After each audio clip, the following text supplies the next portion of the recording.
মধ্যপ্রাচ্যের ক্ষমতাধর দুই রাষ্ট্র ইসরায়েল এবং ইরানের মধ্যে আবারও উত্তেজনাপূর্ণ পরিস্থিতি তৈরি হয়েছে। যে কোনো সময় ইসরায়েলের উপর হামলা চালাতে পারে ইরান। কিন্তু জুনের যুদ্ধের পর হঠাৎ আবার কেন দুই দেশের মধ্যে এই উত্তপ্ত পরিস্থিতি? বিস্তারিত শিহাব ইসলামের ডেস্ক রিপোর্টে। মধ্যপ্রাচ্যের দুই ক্ষমতাধর রাষ্ট্র ইসরায়েল ও ইরানের মধ্যে আবারও চরম উত্তেজনা সৃষ্টি হয়েছে। যে কোনো সময় ইসরায়েলের উপর হামলা চালাতে পারে ইরান।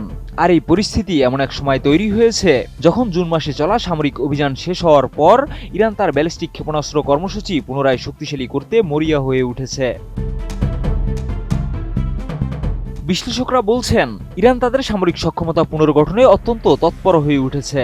আল মনিটরের তথ্য অনুযায়ী জুনের যুদ্ধের পরও ইরানের ক্ষেপণাস্ত্র মজুদ যথেষ্ট পরিমাণে অক্ষত রয়েছে।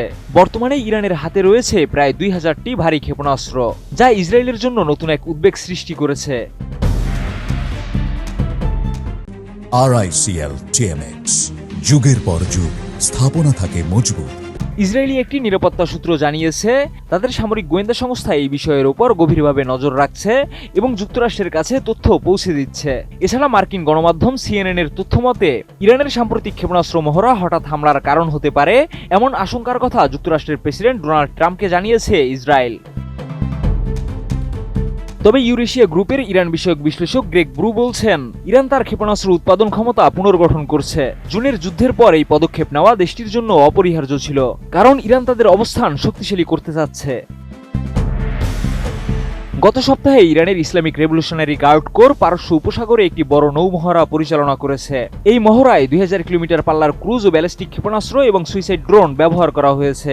বিশ্লেষকদের মতে, ইরান সম্ভবত এমন এক ক্ষেপণাস্ত্র শক্তি তৈরি করছে যা ইসরায়েলের আকাশ প্রতিরক্ষা ব্যবস্থাকে পরাস্ত করতে সক্ষম হবে।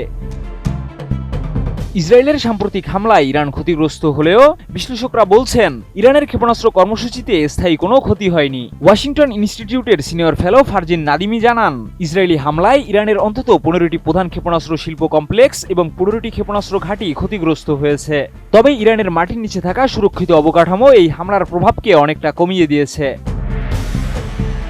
এছাড়া ইরানের কর্মকর্তারা দাবি করেছেন, তাদের ক্ষেপণাস্ত্র ক্ষমতা এখনও অক্ষত রয়েছে এবং ভবিষ্যতে যে কোনো হামলার প্রতিশোধ নেওয়ার জন্য তারা প্রস্তুত। ইরানের পররাষ্ট্রমন্ত্রী আব্বাস আরাকচি সম্প্রতি বলেছেন, ইরান এখন আরও বেশি ক্ষেপণাস্ত্র শক্তি অর্জন করেছে। শিহাব ইসলাম, ATN নিউজ।